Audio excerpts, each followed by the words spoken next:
Good morning জয়নিতাই সুপ্রভাত বন্ধুরা। সকাল সকাল আবার একটা রেসিপি নিয়ে হাজির হয়ে গেছি। আজকে ঝটপট করে বাচ্চার জন্য ব্রেকফাস্ট বানাবো, তাই এক বাটি আটা নিয়ে নিয়েছি।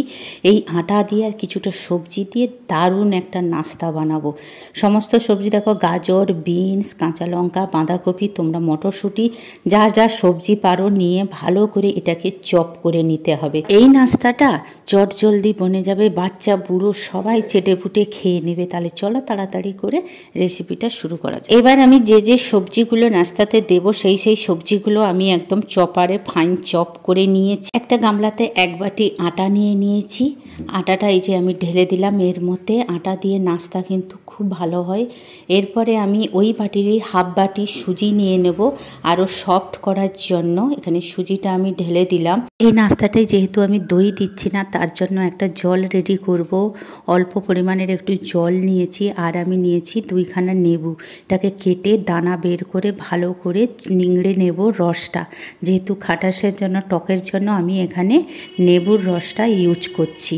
তোমরা দই ইউজ করতে পারো, কিন্তু দই ছাড়া একবার লেবুর রস দিয়ে বানাবে, দারুণ হয়। সাইডে লেবুর জলটা রেখে দিলাম। এবারে এখানে টেস্ট অনুযায়ী লবণ এখানে দিয়ে দিলাম। হাফ টেবিল স্পুনের মতন এখানে বেকিং পাউডার দিলাম। তোমরা বেকিং সোডাও ইউজ করতে পারো। দিয়ে ভালোভাবে লবণ আর বেকিং পাউডার, সুজি আর আটাটাকে সুন্দর করে এখানে আমি মিশিয়ে নিলাম।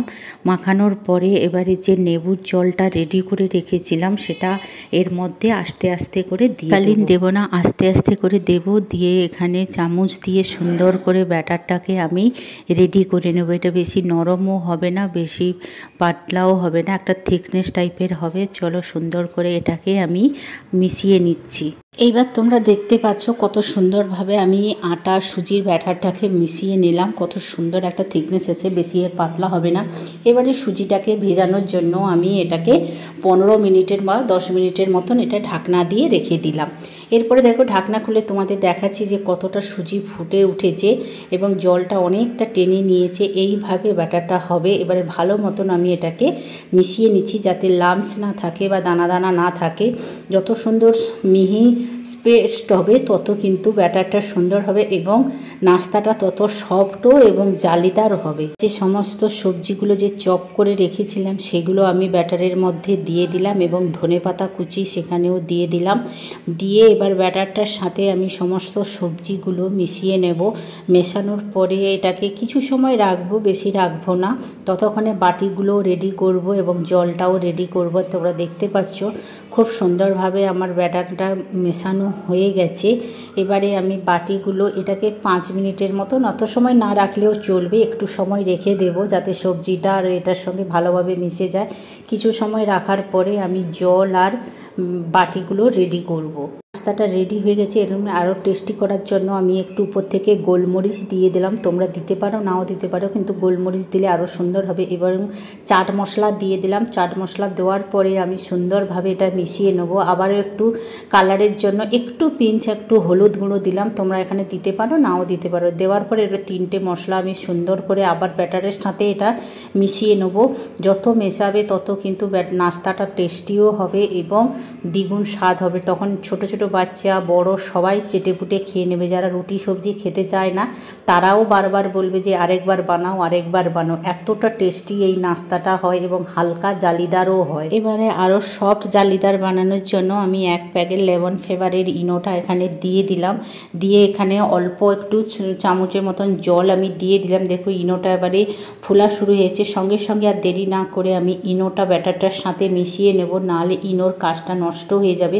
আর ইনো দেওয়ার সাথে সাথে কিন্তু ব্যাটারটা ফোলা শুরু হয়ে যায়। তোমরা দেখতে পাচ্ছ টুপটুপ করে দেখো ছেদ টাইপের হয়ে গেছে। আর দেরি করব না, সঙ্গে সঙ্গে আমি ব্যাটারটা বাটির মধ্যে দিয়ে দেবো স্টিম করার জন্য।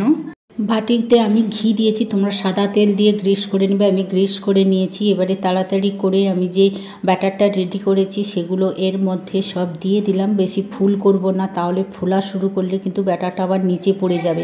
এদিকে আমার জলটা গরম হয়ে গেছে। এবারে আমি একটা জালি এর মধ্যে দিয়ে সমস্ত বাটিগুলো একে একে করে এর মধ্যে সাজিয়ে দেবো। আমি 3টে বাটিতে দিয়েছি, তোমরা প্লেটেও দিতে পারো। এই যে আমি বাটিতে দিয়ে এবারে একটা ঢাকনা দিয়ে দেবো। ঢাকনা দিয়ে দিলে কিন্তু এবারে ফোলা খোলা শুরু করবে। 10 থেকে 15 মিনিটের মধ্যে আমার এই হালকা জালিদার নাস্তাটা রেডি হয়ে যাবে। এবার ঢাকনা খুলে তোমাদের দেখাচ্ছি যে কত সুন্দর নাস্তাটা রেডি হয়ে গেছে। দেখো ভিতর থেকে ফেটেও গেছে উপর থেকে, আর কত সুন্দর একটা কালারও এসে। আটা সুজির যে এত সুন্দর একটা হেলদি নাস্তা হয় সেটা দেখলে তোমরা বুঝতে পারবে, একবার বানিয়ে খাবে। আর আমি একটা চামচ দিয়ে দেখলাম যে একটুও লাগেনি, তার মানে আমার নাস্তাটা সম্পূর্ণ রেডি হয়ে গেছে। এবার গ্যাসটা বন্ধ করে এটাকে ঠান্ডা করার জন্য আমি কিছু সময় রেখে দেব, তারপরে তোমাদের সামনে ফিরে আস। তোমাদের আটার নাস্তাটা তোমাদের ডিমোল্ড করে দেখাচ্ছি কত সুন্দর হয়েছে। দেখো সফট এবং জালি জালি হয়েছে, আর উপরটা একদম পুরুষ্টিভাবে ফেটে গেছে, যেমন ফ্রুটগুলো ফেটে যায় পুরুষ্টি হলে সেটা হয়েছে। এবারে আমি এটাকে আরও টেস্টি বানানোর জন্য নাস্তাটাকে মাঝখান দিয়ে আমি একটা ছুরি দিয়ে কেটে নিচ্ছি। কেটে আমি এটাকে সুন্দর করে আরও তড়কা দিয়ে রেডি করব, তাহলে আরও টেস্টি লাগবে। দেখো কত সুন্দর কালারফুল হয়েছে, সবজিগুলো একদম সব সিদ্ধ হয়ে গেছে। সমস্তগুলোকে আমি কেটে একদম রেডি করে নিয়েছি।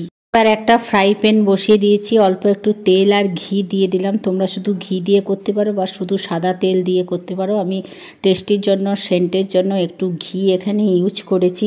তেলটাতে আমি অল্প একটু লবণ দিয়ে দিয়েছি, যাতে আমি যে ফোড়নগুলো দেবো না ফাটে। আমি জিরে আর জোয়ান আর কারি পাতা দিয়েছি। তোমরা এখানে কালো সর্ষে ইউজ করতে পারো, যেহেতু আমার ছোটো মেয়ে কালো সর্ষেটা পছন্দ করে না, তাই আমি জিরে আর জোয়ান দিয়েছি। এটা ভালো করে ভাজা হয়ে গেছে। এবারে আমি কুচনো ধনে পাতা একটু দিয়ে দিয়েছি, দিয়ে এটা একটু ভালো করে নাড়াচাড়া করে আরও টেস্টির জন্য এখানে আমি একটু লঙ্কার গুঁড়ো দিয়ে দিলাম। তারপরে এখানে তোমরা চাট মশলা, গোলমরিচের পেপারও দিতে পারো।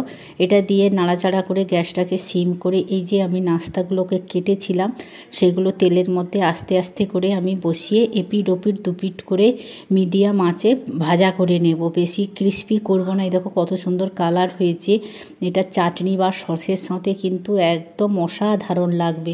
একবার বানিয়ে তোমরা বাচ্চাদের খাওয়াও বা নিজেরা খাও, খেতে কিন্তু খুব দুর্দান্ত স্বাদ হবে। বারবার বানাতে ইচ্ছে করবে, সবাই আর্জি করবে আরেকবার বানিয়ে দাও। আর এরকম হেলদি একটা ফুড যদি বাচ্চাদের টিফিনে দেওয়া যায় না, টিফিন একদম খালি হয়ে যাবে। আমি ধনেপাতা, টমেটো, কাঁচা লঙ্কা, বাদামের চাটনি পরিবেশন করেছি। তোমরা সস দিয়েও করতে পারো। আর এই চাটনিটা কিন্তু খেতে সত্যি খুবই ভালো লাগে, টক টক লাগে। অনেক কিছু দিয়ে আমি চাটনিটাকে বানাই। আর কত সুন্দর হয়েছে দেখেছো। সকাল সকাল এরকম যদি বাচ্চাকে ব্রেকফাস্ট দেওয়া যায় না, বাচ্চাদের সারা দিনটাও ভালো থাকবে আর খেতেও ভালো লাগবে। এই রেসিপিটা যদি তোমাদের ভালো লাগে লাইক, শেয়ার, কমেন্ট করে দাও। তাহলে আজকের মতন টাটা, বাই বাই, জয় নিতা। আবার